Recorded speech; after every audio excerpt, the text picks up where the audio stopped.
Hello, good Kenyans, and hello, the world. I hope you're holding up during this difficult moment. I hope you're staying safe, and I hope your governments are not failing you. Well, today I want to talk positive things about the government, and I want to imagine that it is the same thing that there is lack of information concerning COVID-19, and also there is a lot of panic, but we are getting used to this. A few politicians around the world are misleading people, and so we are bad people to listen to. This is a health crisis, not an economic crisis. So, those governments who are thinking of opening up their economies, please give us a break and don't put our lives into risk because of your greediness. Oil money will not help you again. It is kaput, finito, adios. It is going to take a lot more to recover these economies. But I don't want to be a prophet of doom. Let us see what the Kenyan government is doing, and especially the parliament. Our government has been so notorious in ignoring the youths. But anyway, we are still hopeful. As a young politician, I want to confirm that the position that we had clamored for the youths in the TSC, has been taken away. Though I want to believe those who have taken away are young and young at heart. Congratulations to Miss Leila Ali and Mr. Njuguna in their new positions. I want to talk about a good thing. A bill has been passed where staffs will no longer be fired aimlessly. At least this is in the new employment law.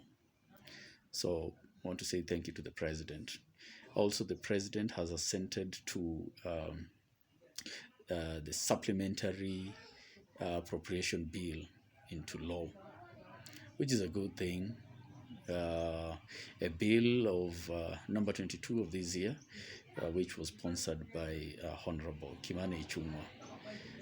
So thank you so much, and congratulations to all of you. Another bill that has been sponsored by the same honorable member is the Public Finance Management, which was an amendment bill, which I want to believe is still in the second reading, and we wish him all the best. I want to talk about the small claim courts, an amendment bill of this year, bill number 4, that was sponsored by Honorable Eden Duale, the majority leader. Again, it is in the second reading, and I wish him all the best. I want to also talk about the best thing that has happened so far amid this crisis of COVID-19 is the Pandemic Response and Management Bill that was sponsored by Honorable Senator Sakaja. It is a Senate Bill number 6 of this year. And again, I want to laud the senators. The senators have recognized and talked about the detention of the COVID-19 patients who are forced to pay for their bills, and that's why people are not responding to mass testing. So we also want to add that also the victims of curfew and those who cannot afford masks should not be arrested, detained, and fined, because these are people who cannot afford the measures. They cannot afford to stay at home, they cannot afford a mask, they cannot afford going home early, because they depend on other people who keep them until the day's job is done, and there are those who are jobless. So we don't need to force people to be fortunate. You cannot force them to be fortunate. They are unfortunate, and the government does not probably have their status, the financial status in their database, and it is so irresponsible for the government to do that, to detain them and to fine them. These are people who are grappling between food, death through hunger, and death through COVID-19. These are people who can choose to die from COVID-19. At least it is something that is unknown to them other than to die from hunger. We have seen people, a woman in Kwale, boiling stones for her children just to keep the children in hope until they sleep. And then they wake up tomorrow morning for what will come their way. It's so unfortunate. The elites think as elites, even when they're making laws and when they are making decisions. We need poor people in government so that they can make decisions for poor people, period.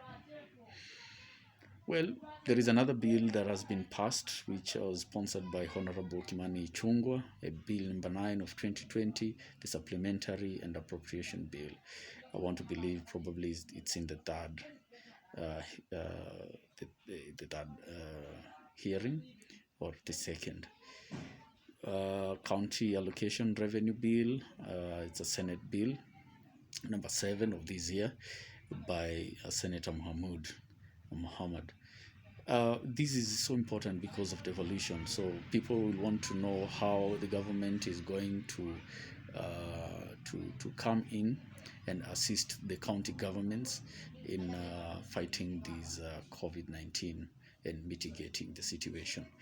The outgoing CPIC chair of the National Assembly, Senate, yes, in the Senate, Senator Moses Kajwang, sponsored a bill on fisheries management and development, which was an amendment bill and the Senate bill. There is a National Drought Management Authority, which is an amendment bill of last year. It's a Senate bill, number 26, sponsored by the Majority Leader Kipchumba Murkomen. I also want to laud, this is very important, the Productive Health Bill. The bill number 23 of last year, sponsored by Senator Susan Kihika. This is very important. Well, we are here, and we've heard all what the government has done. The government has given a lot of money, not a lot, but at least something, 1.5 billion to TVET that is supposed to focus on Jokali. It has partnered with the Kitui County in making 250,000 masks every day. We're still waiting for the masks though. And these are 4,048 tailors who have been employed. It has given out also 8.5 billion as a cash transfer to the elderly and the vulnerable. So you need to define the vulnerable, and the chiefs and the provincial administrators need to have a database defining with the people's details, knowing that we have these kind of people, where and how they can be accessed and how they can get the assistance. So a lot of things has happened, and we want to laud the government, but I want to say I'm still continuing to clamor for a youth bank. Now we have a competence-based curriculum. We also need a bank that understands competencies and can give loan against them. So this is one thing that I've been fighting for the last 5 years, and I'll still continue. We also have